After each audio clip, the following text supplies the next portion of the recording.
AP deputy CM Pawan Kalyan Prayagraj కుంభమేళాకు వెళ్లి పుణ్య స్నానాలు చేశారు. ఇందులో భాగంగానే తన భార్య అన్నా లెజినోవా, కొడుకు అకీరానందన్, డైరెక్టర్ త్రివిక్రమ్ శ్రీనివాస్ తదితరులు పవన్ వెంట ఉన్నారు. ఈ క్రమంలో పవన్తో పాటు అన్నా లెజినోవా, కొడుకు అకీరానందన్ కూడా నదిలో మునిగి గంగా పూజలు నిర్వహించారు.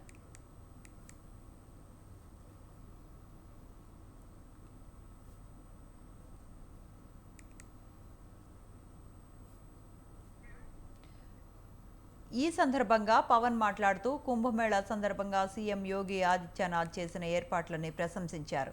అలాగే కుంభమేళా భారతదేశం విభిన్నత్వంలో ఏకత్వం చాటిందన్నారు. కుంభమేళాకి వచ్చినందుకు చాలా సంతోషంగా ఉందని తెలిపారు.